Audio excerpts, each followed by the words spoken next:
Well, Kevin, boy, are you in for a bargain on today's Which Word of the Day, because this is lots of words. You don't just get one, you get 6. The merchant spell for selling things. That's the full name. The merchant spell for selling things. Before you sell merchandise, you must give things away freely. That is, give to people of 3 things: a clean and cheerful shop, plenty of sunlight, and a song. I get those all the time from Kevin. If people still don't buy as quickly as you wish, then cleanse yourself physically, emotionally, and spiritually, and wear turquoise and carnelian clothing.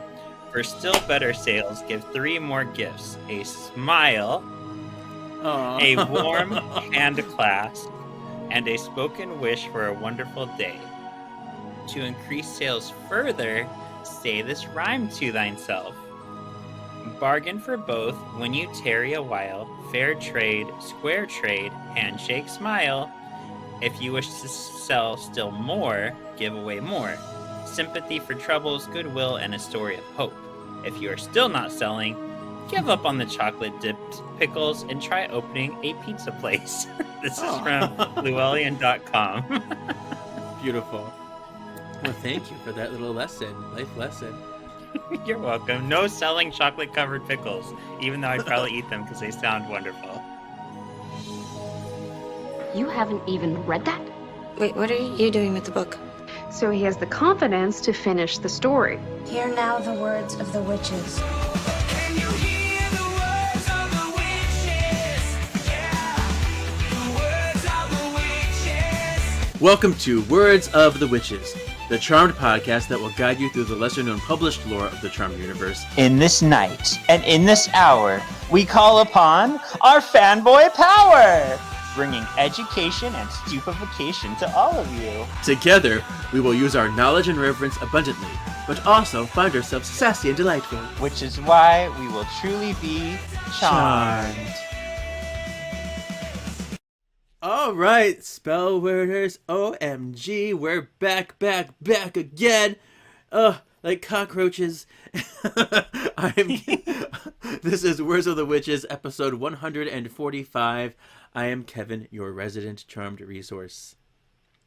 And I'm Shawn, and I am a scavenger of magazines. Yay! I don't know where magazine. Yay! Not MAGA, magazine. Yeah. Oh God, no. Oh God, no. Oh jeez. God no. So we had like a nice month off. Anything exciting happening in that time period? Oh jeez, there's so much shit. Oh, I've been so busy. But gosh, I got to see my cousin. He was here under not great circumstances though, since his uncle on his dad's side is like has been given 1 to 5 years to live, so he came to see him mostly. Yeah. But I'm almost done with school, Kevin. I just have 1 more test left. I made it through Hell Week. Oh my goodness. Barreling on through. Yeah, that's about all for me. Yeah, just completing 4 years and a year and a half. You know, that's all. That's fantastic. Amazing. No, you go, girl. Woo, she went. I've just been enjoying the downtime. Just being a bum this past month, but preparing for the season. So, I was working a little bit. I did begin making this series of short comedy videos exploring charmed powers in real life.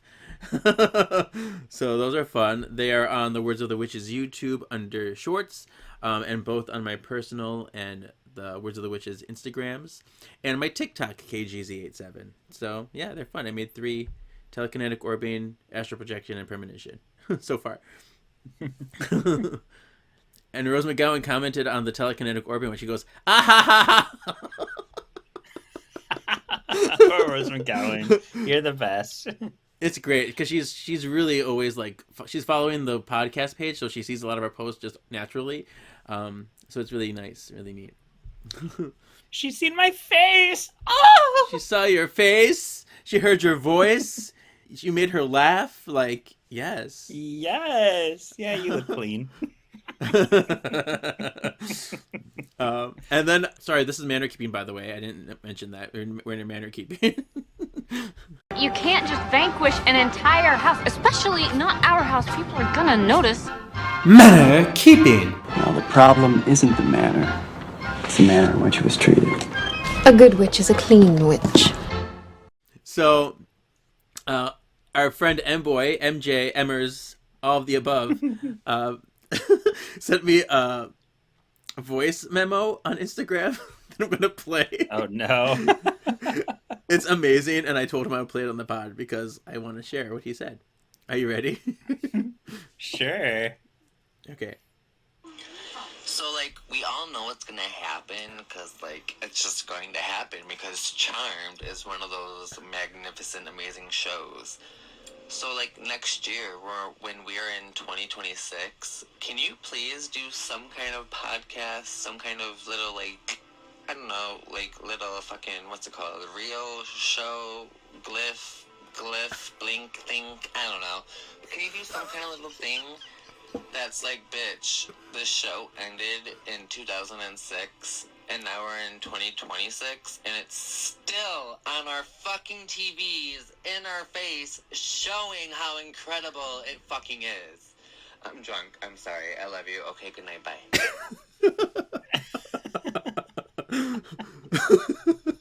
I loved it so My much. favorite part is a little glyph, blink, whatever. You know, whatever. So thank you, MJ. We love you. That was amazing, and I will try to keep that on my radar in 2026. I don't know what I'm gonna make. Maybe a blink. We'll see. I just want MJ to know that Kitty does in fact open her eyes when she phases through people. So there. I see right through you. All right, well, welcome, Spellworders. We're in a brand new season of the podcast, if you didn't know. It's season 4, and we are covering the magazines. And boop, boop, boop, boop. Boop, boop, boop, boop. This will be our longest season yet, as this season will include a few subsections. Today, we are starting the official Charmed magazine, the first one. And then after that, there's 24 of these. We'll have a brief fanzine collection of episodes, and then after that we will wrap up with the 59 issue Charmed DVD collection magazines. And I mapped it all out, and we'll be covering the season at least halfway through 2027.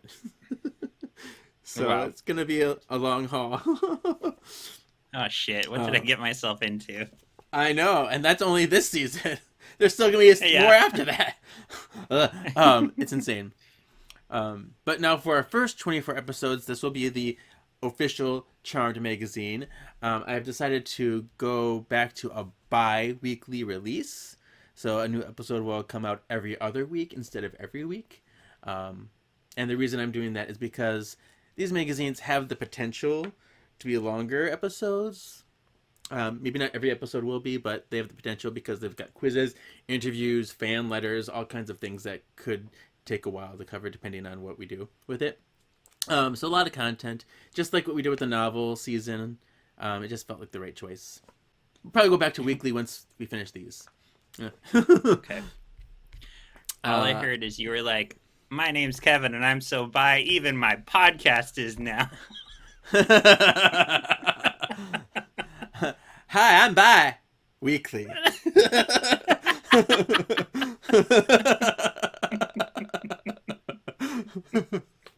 You're welcome. Yes, thank you. So a little bit about these official Charmed magazines. These were licensed magazines published by Titan Magazine, which was a company based in London, which I didn't realize until recently because I've noticed some of the editing in these sound very UK, and I think it's because they're based in London. And this was, yeah. So you probably noticed it too when you're reading some of it. You're like, oh, that's not what we say. Yeah, when Piper called Penny her mum, I was like, yeah, huh? We don't say mum. Yep. Put that in your canonical hat. I was like, that's not the quote. That's not the quote. But these, much like the show is bi-weekly, these came out bi-monthly. So they came out every other month. Hey, Shawn, do you have any memories of these when they were coming out? Yeah. Actually, I kind of do. These were coming out when Tower Records was still a thing. And I would go to the Block, which is like, it's in Orange next to Anaheim, where Disneyland is. I would go to the Block, which is an outdoor strip mall, to the Tower Records. And I would see there's this wall of magazines. And I'd always pick up like Fangoria, or like I would actually pick up the Charmed magazine sometimes, just because like I've always been curious on Charmed. I just never had the time to watch it, or never took the time, I should say, to watch it until now. Nice. So it's cool. So you did see these out and about before. Mm-hmm.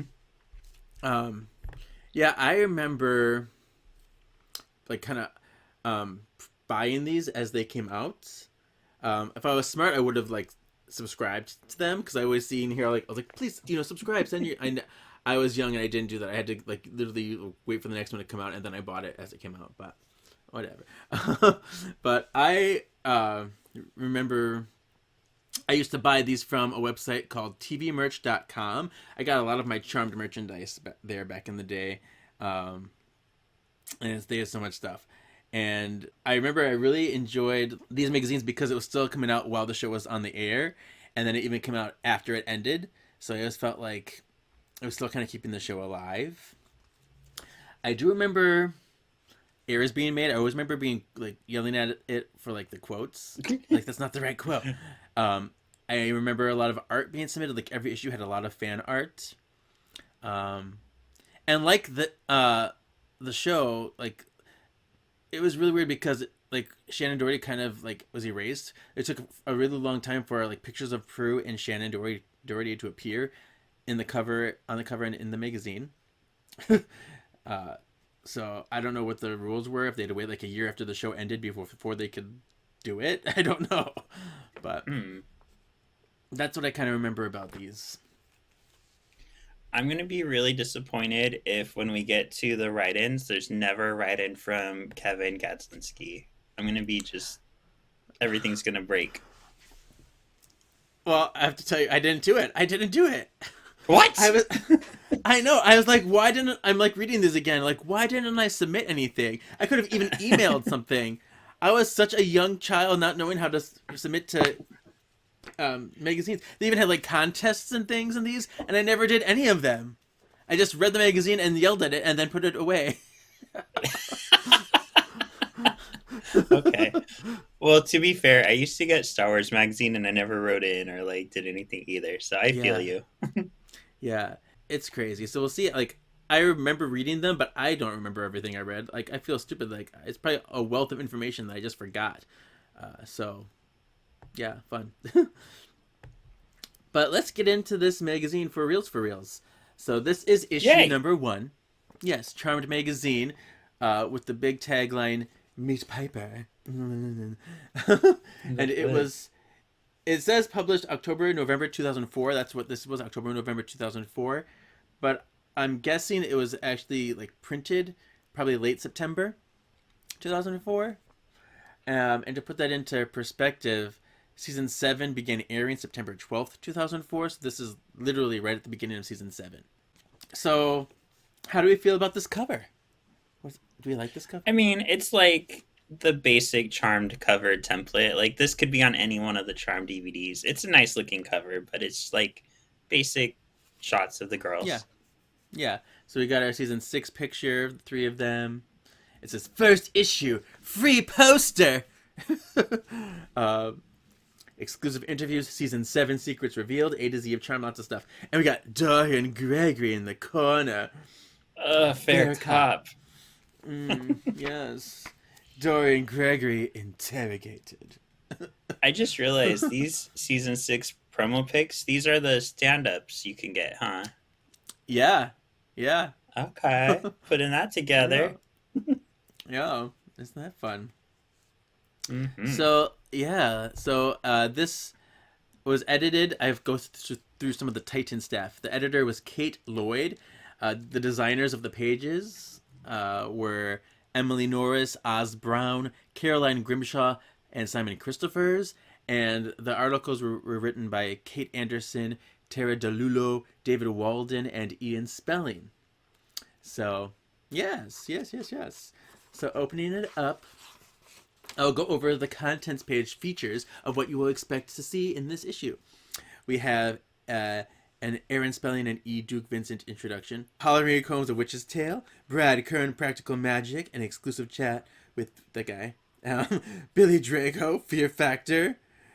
He talks about his darker side, the A to Z of Charmed, Dorian Gregory, A Fair Cop, the hunky actor Chest of Charmed magazine about his role as heroic top heroic cop, Detective Daryl Morris, and then James Conway, Director's Cut. So yeah, that's what we got going on for contents in this episode. Talk about the introduction. Okay, I have to get this out real quick first. On the introduction page, there's a picture of Aaron Spelling. And I'm sorry, Aaron, you're a very nice, lovely man. But this is the most photoshopped picture I've ever seen. Like, girl, let your wrinkles show. It's okay. You don't even look like a real person anymore through all this Photoshop. Well, I feel like that picture is actually from like the 60s. I feel like it was during like Charlie's Angels almost. I don't know. But maybe not. But it looks like a much older photo, so maybe that's it too, and just airbrushed. Yeah, okay. Maybe. Yeah. Well, on this page we have our welcome, and I feel like once you've heard Brad Kern or Aaron Spelling talk in some of these other books, they kind of say the same thing over and over in a lot of these interviews. Yeah. So it just talks about how he was unsure about the show, about how he, loved the idea of the sisters first, which is later. He didn't know how it would portray. The actresses really brought it to life. He's been working with E. Duke Vincent for, I don't remember how long, over 20 years or so, and they like complement each other well. I don't even think it said that in this one. That was in the past one. And yeah, he feels very lucky for Charmed reaching season 7 at this point, and he'd like to see it get to season 10 like some of those other shows did. Yeah, I didn't get too much out of it. I do like that they talked about the phone call that they gave to Alyssa Milano when they offered her the role. And they talked about she had no demands and she was just excited to do it. I remember she didn't make the decision until she watched the pilot. She asked for like the pilot to watch, and after she watched it, she's like, "This is something special," and that's when she agreed. So, yeah, that was pretty cool. I remember he said something like, "Here it is," when he was asked to call her last minute because Lori Rom, whose name is in this, I wish we did like a drinking game with Lori Rom's name in this magazine, but Aaron Spelling said when he had to call Alyssa last minute, "Oh my God, we have to go through this. She's gonna explode on the phone and argue about this and that." But I guess she was just very eager to work with him again. Yeah.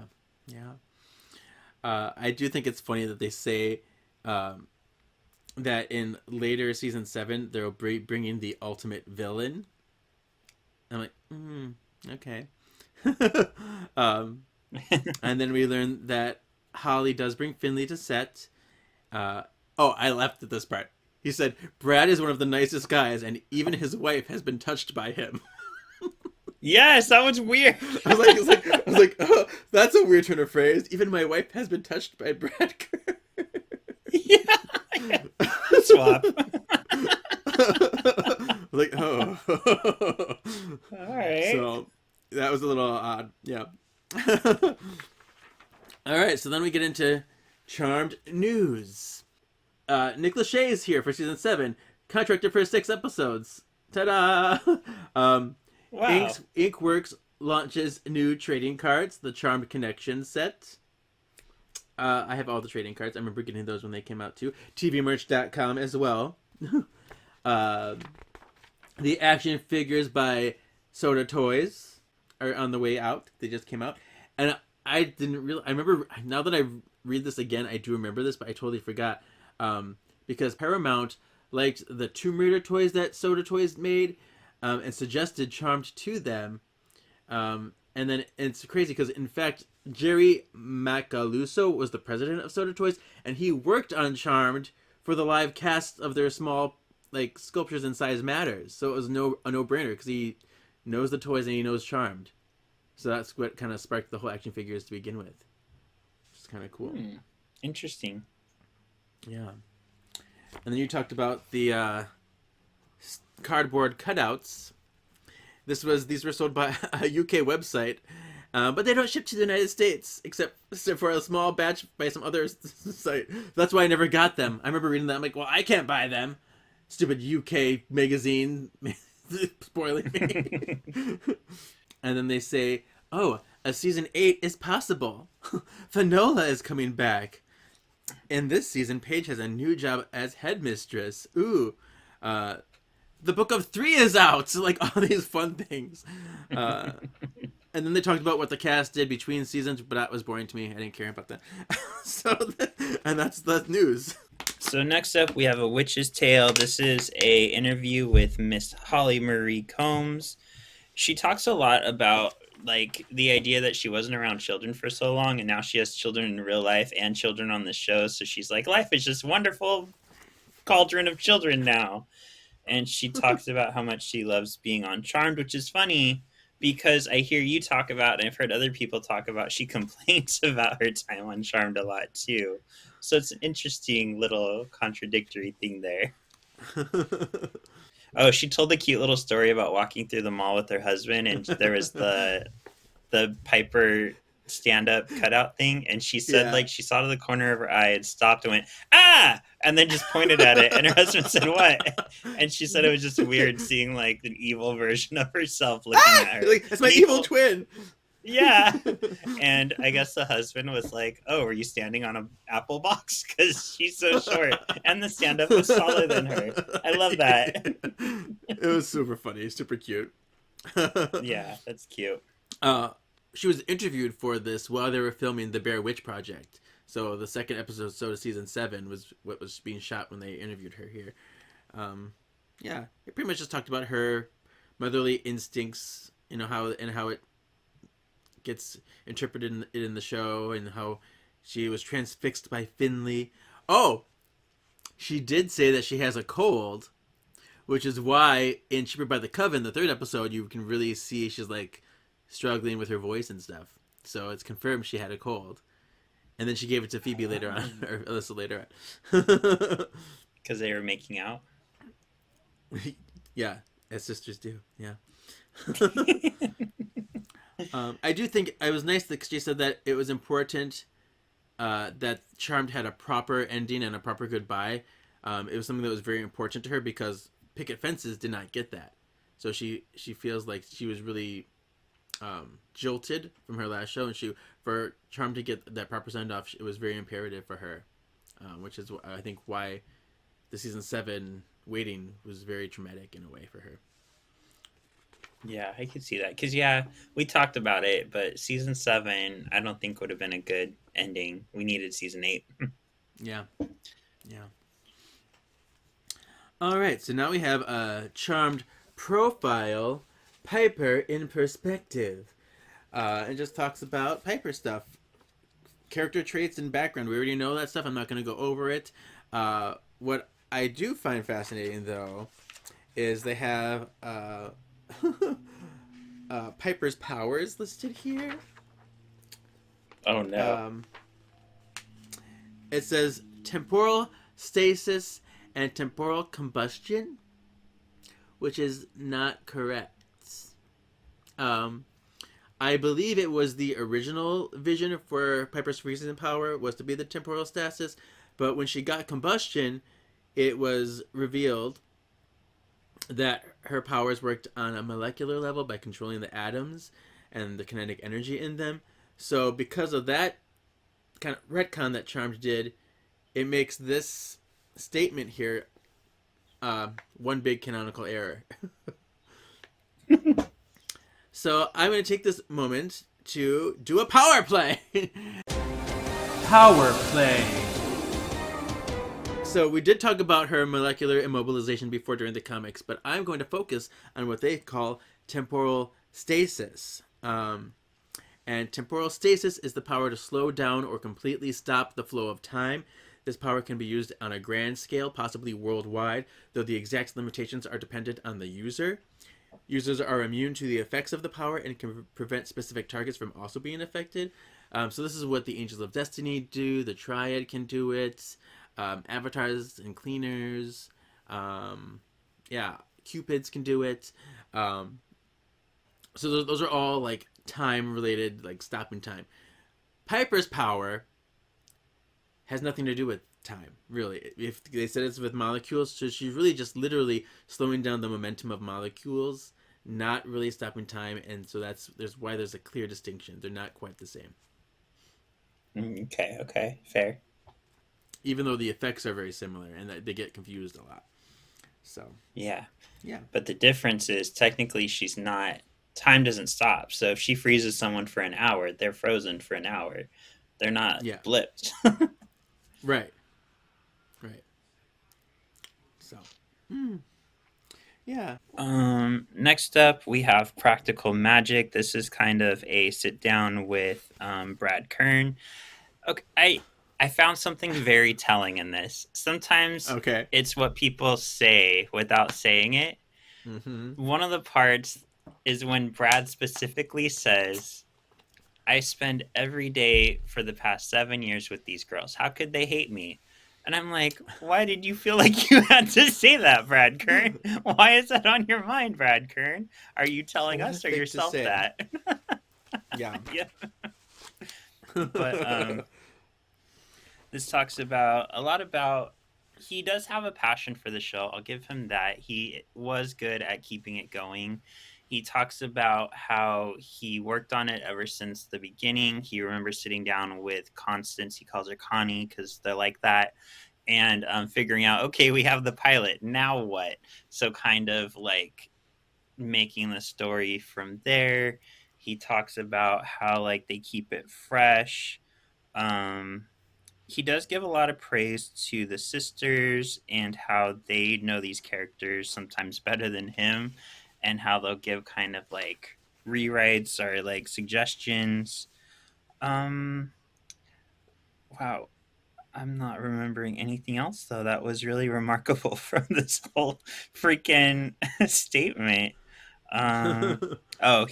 He did know what the series finale was pretty early on. He was just trying to save it for a good time. So he talked about like how he didn't know if there was going to be a season 8 or not. And he talked about, was this the one where we talked about the serialization aspects, or is that another one? Yeah, that's this one. Yeah. Okay. That was really interesting to me because he talked about how there was a balance between like people would complain if it was too serialized because then you don't get like the casual watchers because they're like, I don't know what's happening. But if it's not serialized enough, then you have the hardcore fans like, where's the story? Where's the overarching story? That's Shawn. So he said actually season 4, which for a lot of us, that's a standout season. Yeah.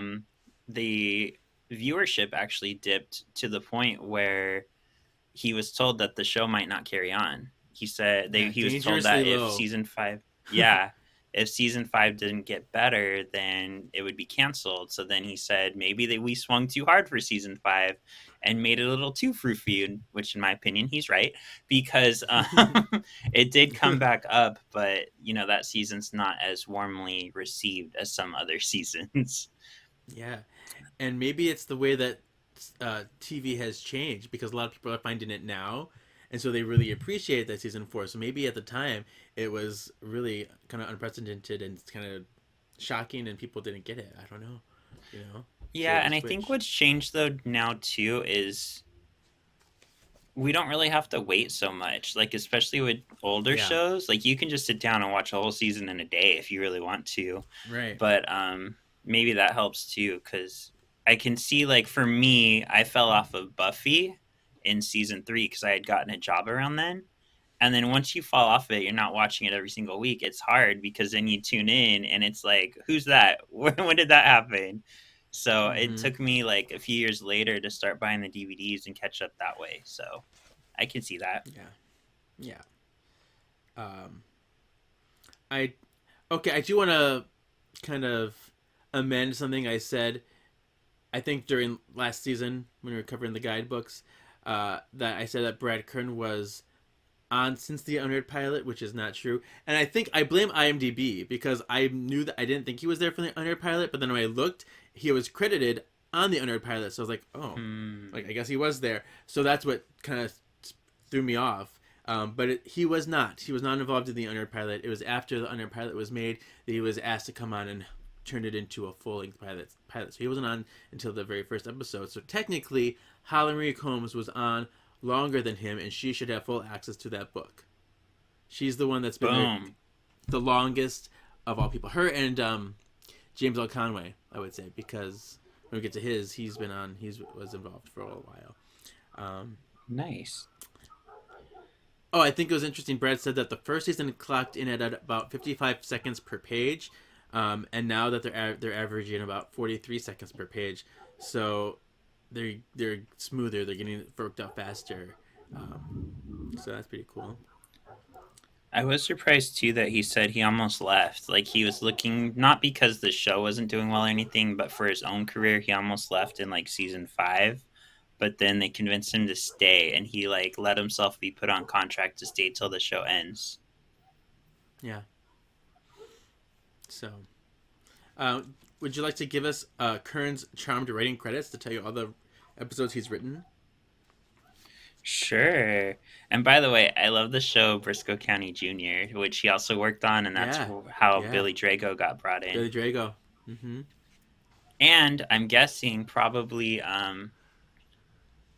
Bruce Campbell, because he starred in Briscoe County. Yeah. Mm-hmm.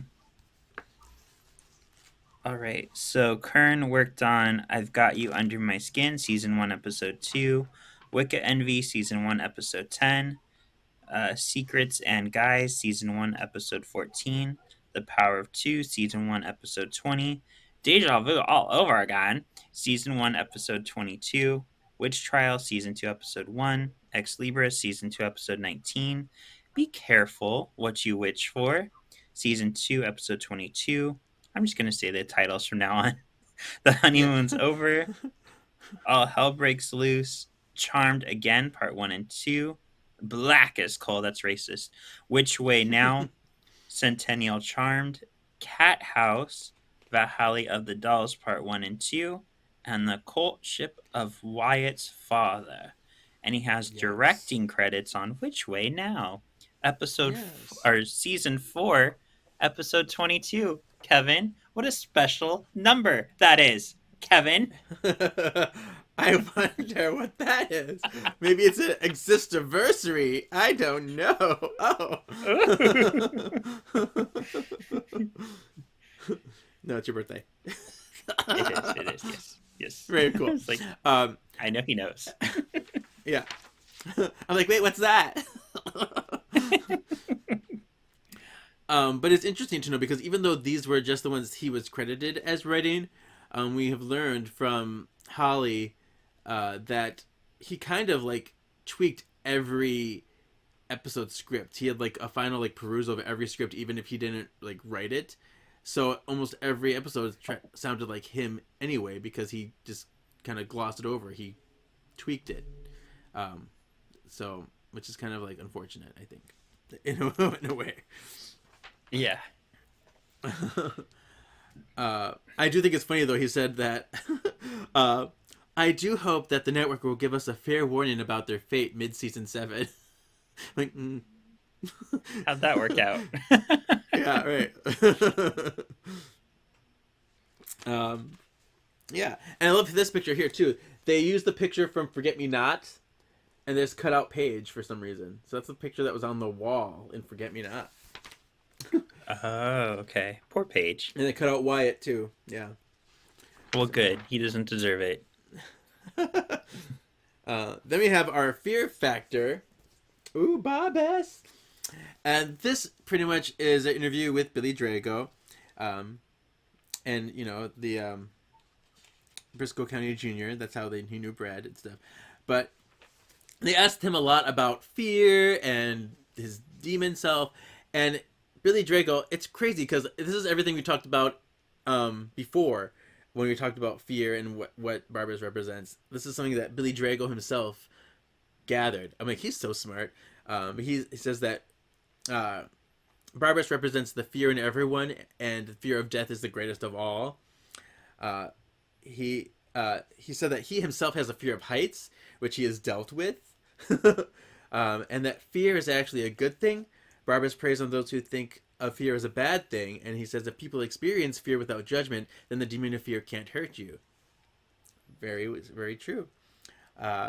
He loved playing the lawyer in Crimes and Misdemeanors because he said his mom always wanted him to become a lawyer. He's like, well, there, I'm fulfilling her fantasy. So that was kind of fun for me. And then he says that he does not see his recurrence as an error, because Barbas kept coming back. Like, how is that possible? But he says you can't vanquish fear. You can't vanquish fear. Because he is always just banished until he can find another way out. And we've talked about how, fear just needs to gather enough strength because it's always going to exist. I'm like, he gets it. All right, Billy Drago, we love you and miss you. I think a lot of times... Even though you're scary. I think a lot of times when people play villains, they're like the nicest people in real life. He seems like such a nice person. Yeah. Oh my gosh. Yeah. It would have been cool to like get to see him like do more stuff, or like, if we got to hear more interviews with him. Mm-hmm. All right. And then here's the poster in the middle. Them on the fence. Literally. I find this poster very awkward. Okay. Because Holly is like, I'm so horny, I'm going to put myself up against this chain link fence. And then Paige is like, am I pregnant? I do not know. And then Phoebe is like, I'm posing for a completely different picture. I am in a sex magazine.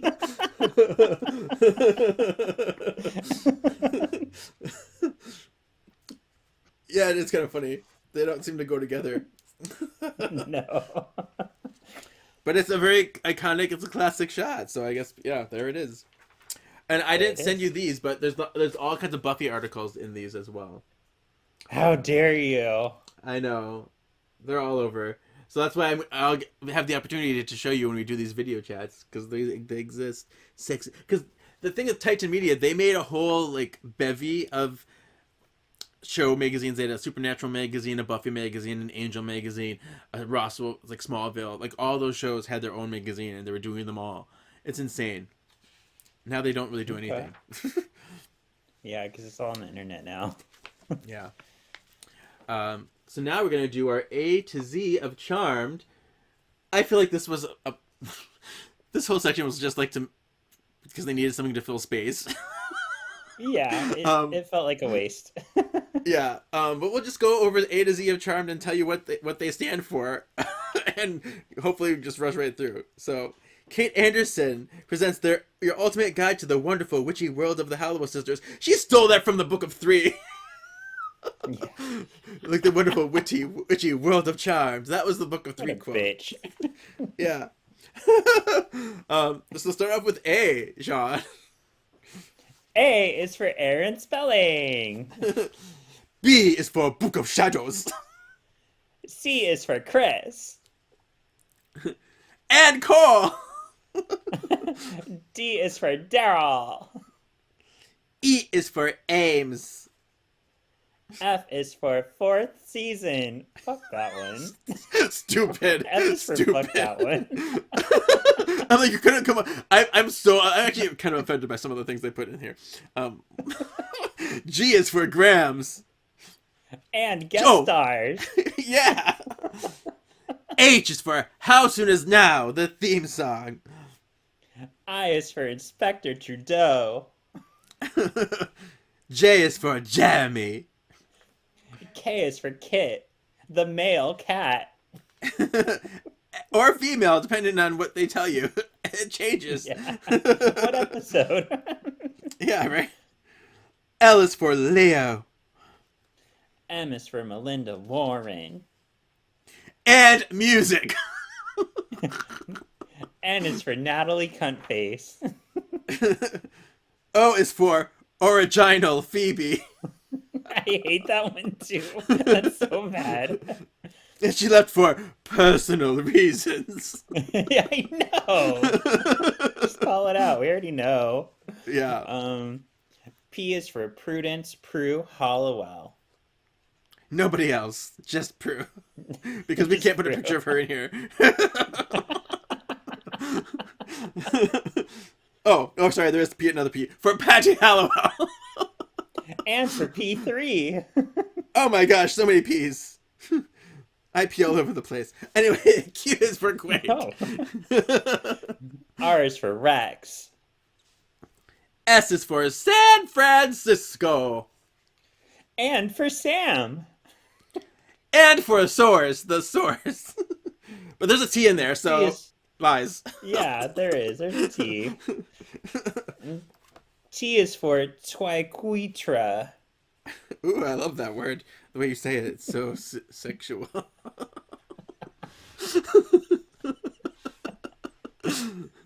Did you remember what James Mansfield said? He's like, was that Tequila?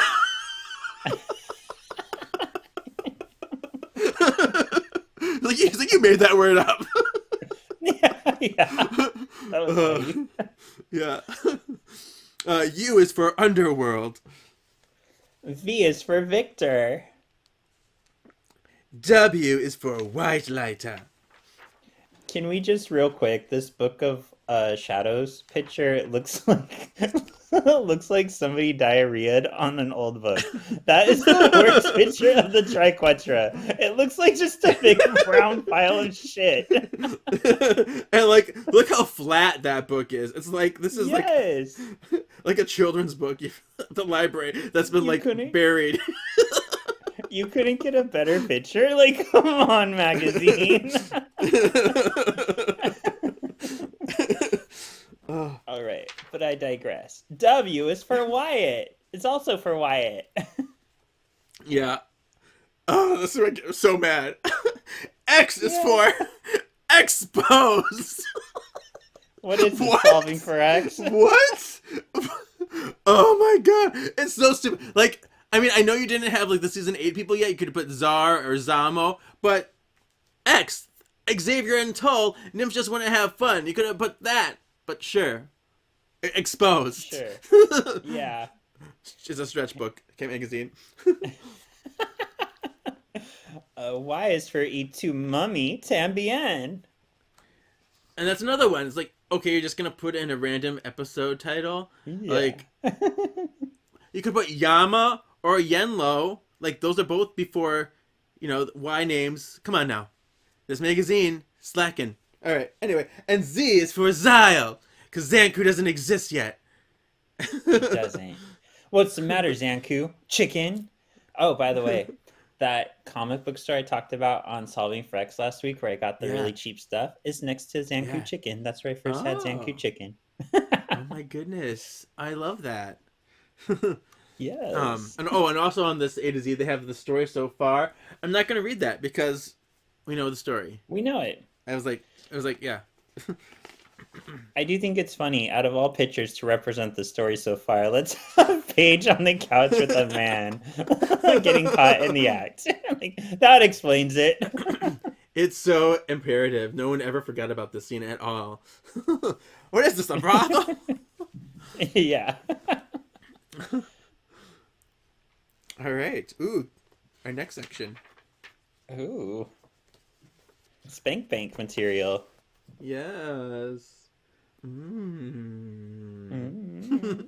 Talk about it, Shawn. So this is a fair cop. This is where we spend a little time with Dorian Gregory. And he talks about being Daryl. Yeah. So I just love, like, especially because you played the little thing that he sent you about Words of the Witches, where he thanked you for, like, putting content into the world and keeping this alive. So hearing that mixed with the way he like writes about how much he appreciates art, like it was just very telling in what kind of person he is and just how caring he seems to be, that he just Absolutely. wants to add something to the world. I love this man. We love him. He talks a lot about how he loves Aaron Spelling. He had worked with him on another show. So when he saw that they were casting, he rushed over to try for the part. He said he got the impression that they were really looking for I forget their names, but the Lethal Weapon cops. Oh yeah. Yeah. So he said that the thing that set him apart is he asked for direction for his character from Aaron Spelling, and so he like changed up his whole like audition based on that feedback, and that's why he thinks he got the part. Also, like he talked about how Daryl wasn't even in the pilot, and he got added and became like such a big thing for this show. He talks about how he thinks that the central theme is like family and being there for each other. So that's why he likes playing Daryl so much, because Daryl really has that struggle of, well, shit, I have my own family, but also he sees the Hollowells as Daryl's family too. So he really sees like the dichotomy of Daryl.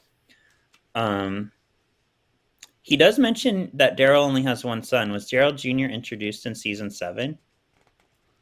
No. It was actually introduced in the beginning of season 6, so he forgot. Okay. Because we have Mikey. Mikey was first, and then but like when Wyatt is a baby, we see Sheila with Daryl Jr.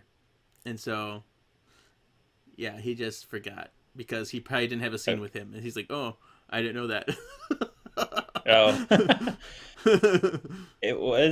It was kind of sad to me because he talked about how he basically wants to be there through the end of the show, and how he can't see like not being there through the end. So knowing that like season 7 is his last, it was kind of sad.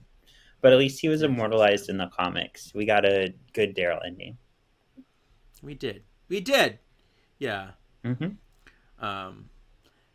Yeah, I love that we see that he is born a creative and compassionate person, and you can still see that in everything he does. Everything he says is just pure poetry.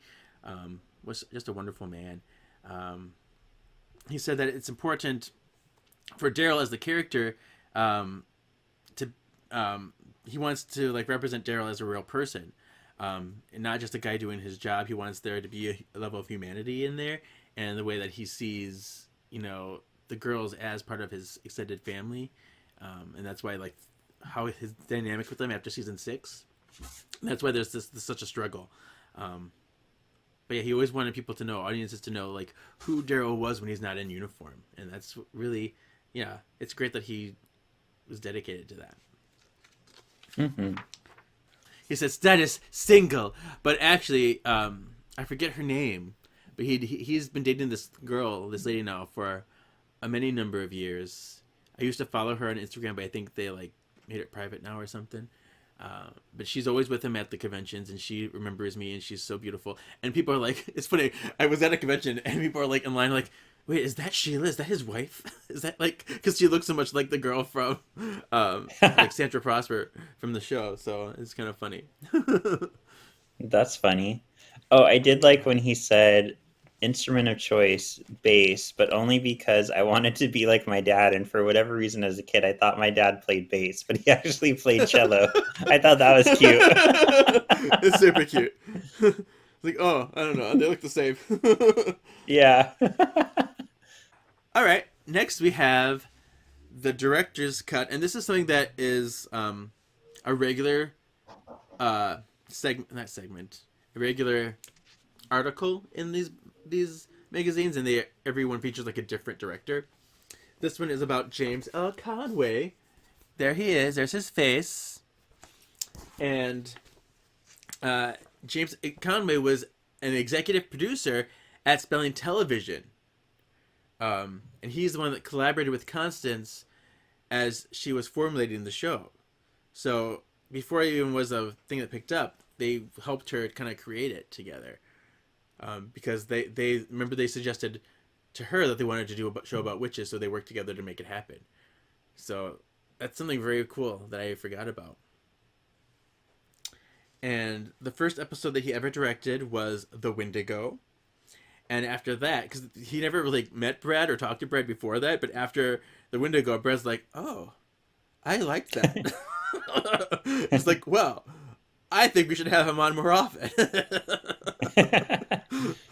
that James L. Conway is a really good director. And if he has a wife, we should make her a regular. Yeah, well, they put her in. They had her in this episode before in The Fourth Sister, as Aviva's Aunt Jackie. Oh yeah, Jackie. I love this. He said James Conway went to go see Spider-Man 2 and he loved it. And then he got on the phone with Brad. He's like, it reminds me of Charmed.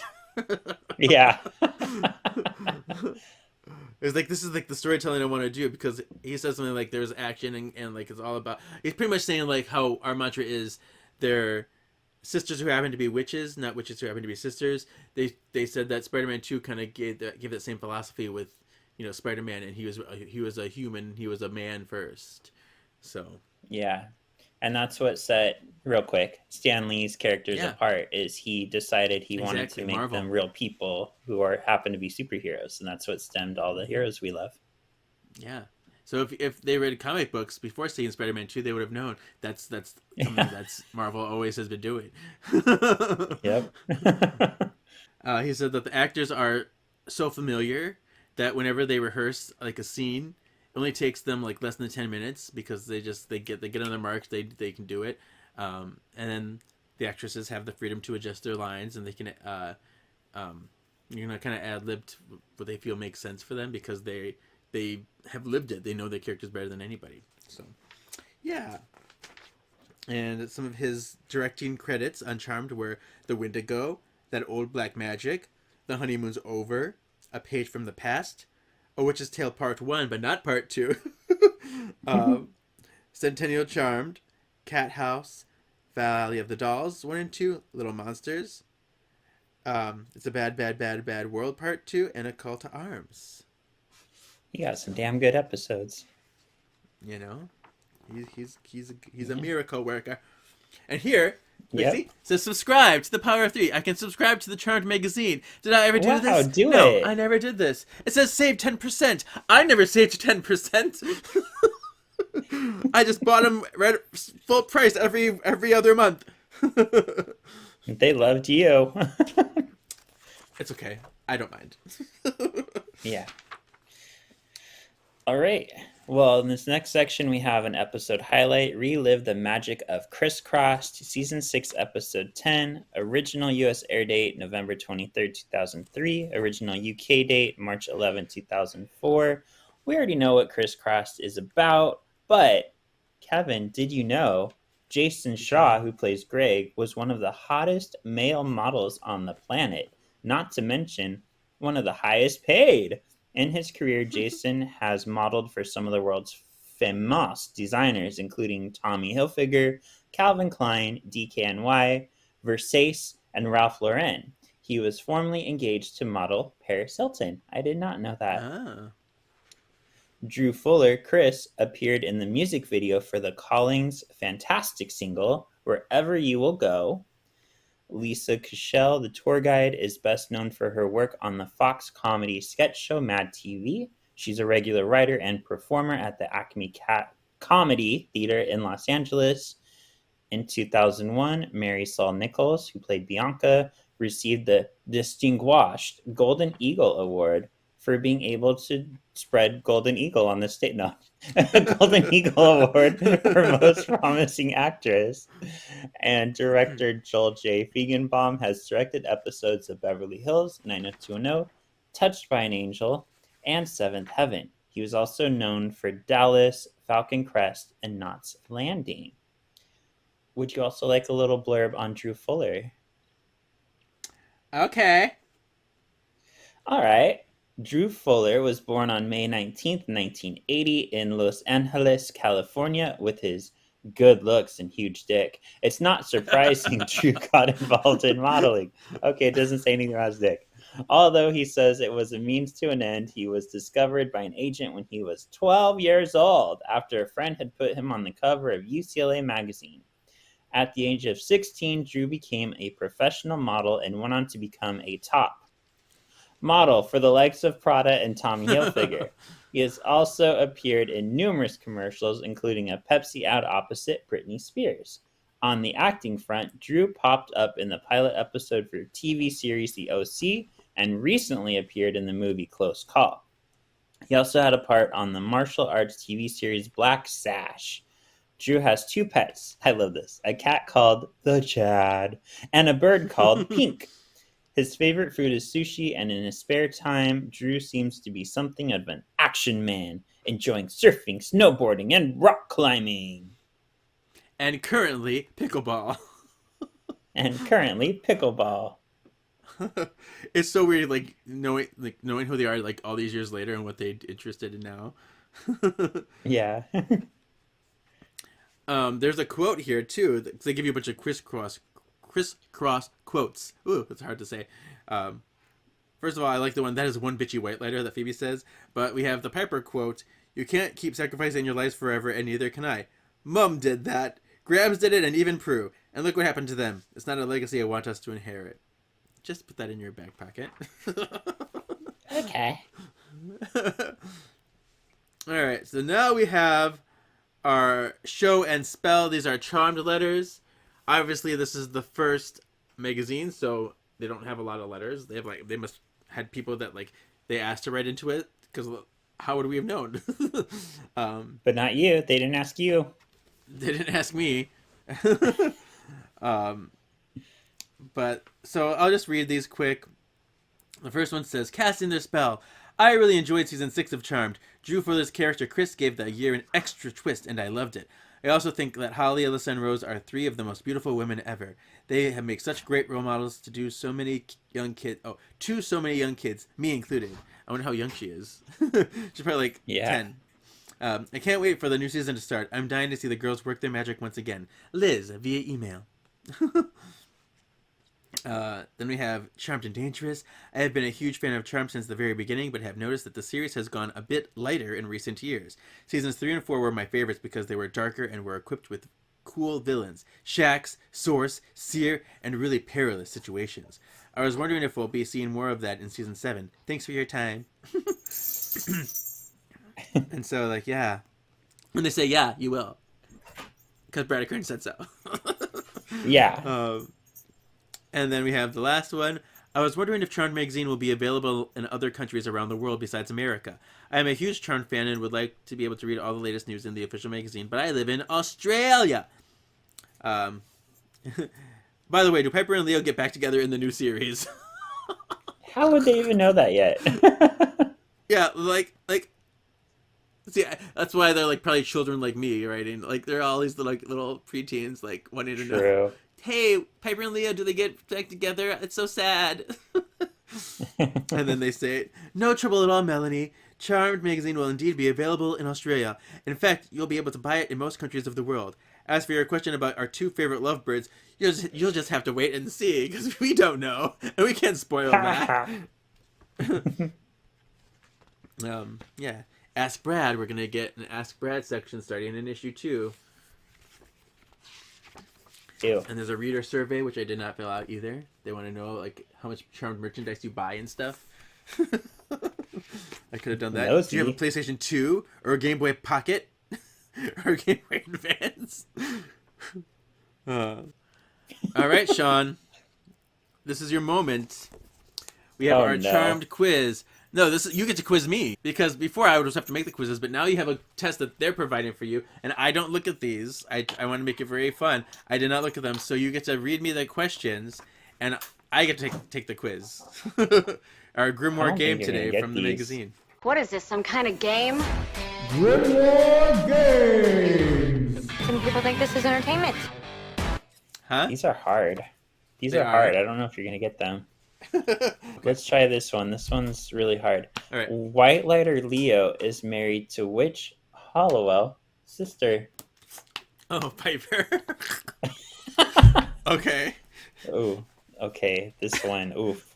Where is the series set? San Francisco. Oh man, this quiz. Oh, they're really killing me over here. Yeah, I feel bad about this one. Julian McMahon played which half-human, half-demon character? Cole / Balthazar. Okay. Ooh, okay, oh geez. Which sister has the power to see into the fuchsia? Faybois. Which season saw the introduction of half-sister Paige Matthews? 4. How are you getting all these? All right, I know. moving on to the medium questions. Who performs the show's theme song? Love Spit Love. Oh, did they say it wrong? Let's see. Part 2. Oh yeah, they said it right. Okay. Name Piper and Leo's 2 children. Oh. 3 children. Okay. Wyatt and Chris. For now, we don't know. Wyatt and Chris. It's seasons. Yeah. Okay. What was Cole's job when he first met the Charmed Ones? Assistant district attorney. We have to stop meeting like this. Oh, this one. Oh, girl. What's the name of the club Piper owns? Ha! You're not gonna get this. Pa. Thra.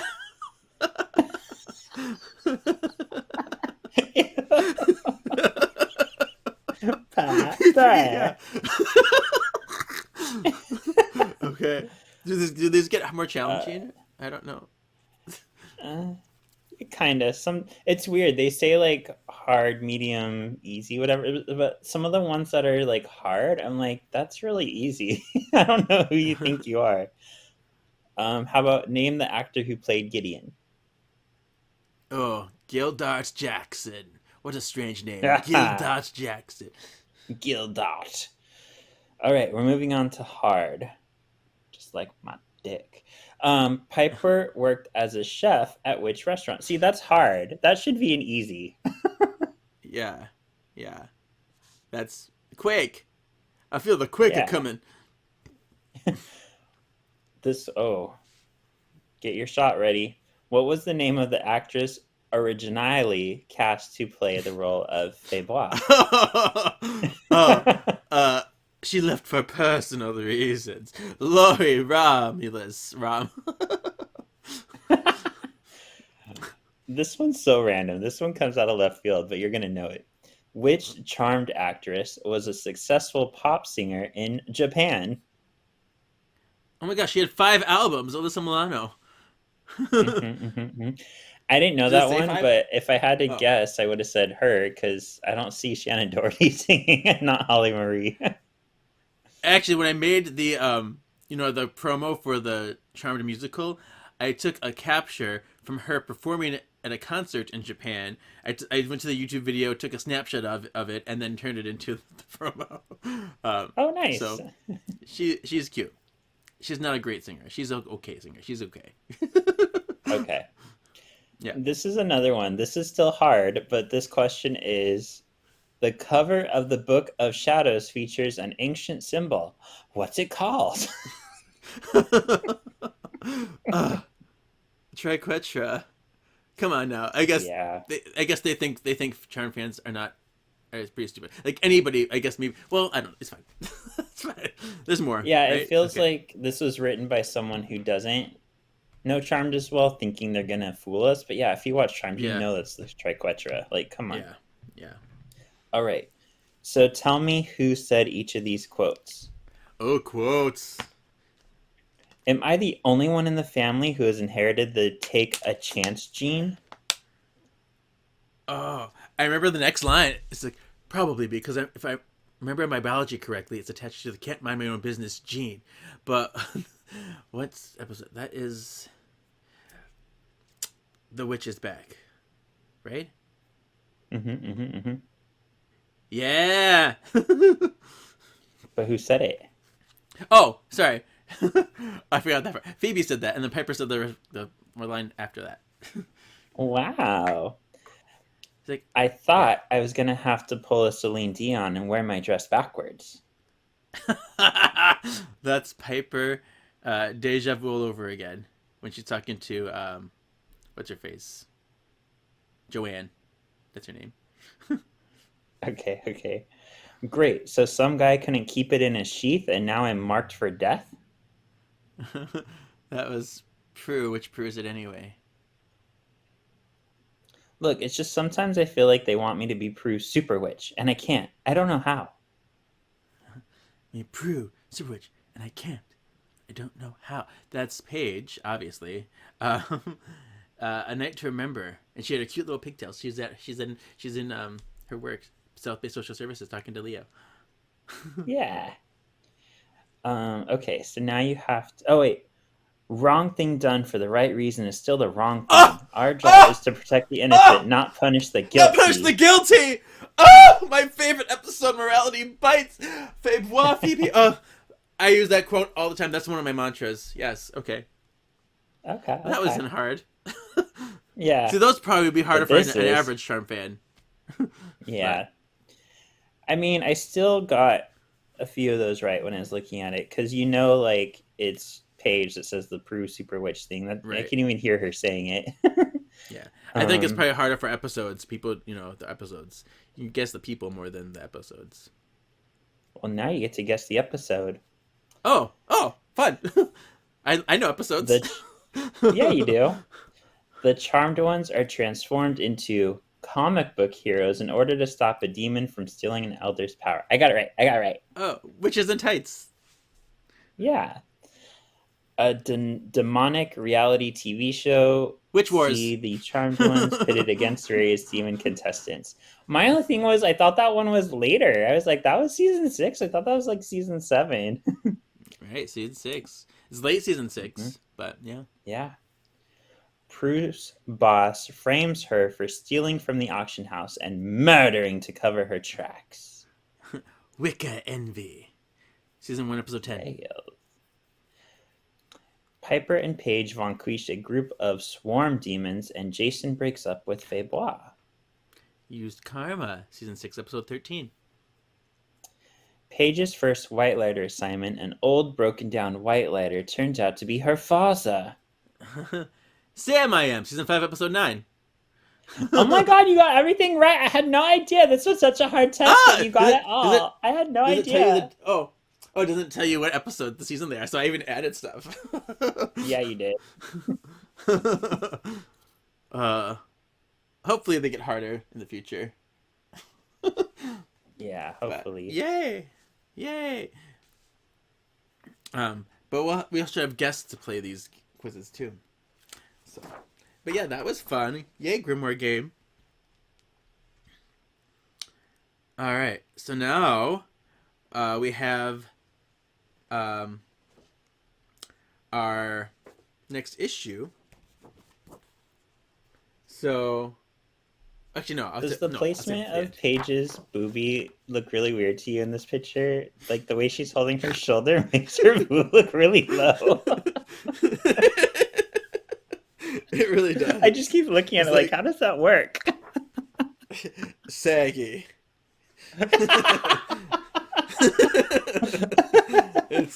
I don't know. That's just really weird. But we'll do that later. But first, I want to do as our before we get to we'll save that to the end because I want to do some stuff before. So I have put that in my canonical hat. Canonical. I have to do that first. So these are the things that we noticed that were kind of funny. You know some of them, Shawn. You mentioned some of them. So you have some stuff to offer. What did we notice? What do you remember? Mum. Yes. I know for a fact Piper said mom in that episode. Don't be changing it just because you're British. And then we learned Dorian forgot about his other son. Yeah. I noticed more than that. No, well, I know. Well, those two, so that's good. I have more than that. Okay. All right. They talked about the Balthazar figure. It's not their fault, but I consider it a canonical error from the toy perspective because the toy, it's over there. So I have it over there. They gave Balthazar a fireball to hold. Oh no, they Balthazar better had didn't. energy balls. Yeah, he did not have fireballs. So that's just like, they said that Finola Hughes would be returning in season 7 for 2 episodes, but she was only in 1. Oh no! So there's that. Piper's birthday is listed as August 7th, 1973, and we've talked about this. She technically has 2 birthdays, but I guess more people believe that to be her actual birthday because that's what's stated on the family tree. So I think that's why people mostly make that her official one, even though, we know the family tree has errors too. That's why I was like, but I guess they didn't think they'd mess up Piper's birthday.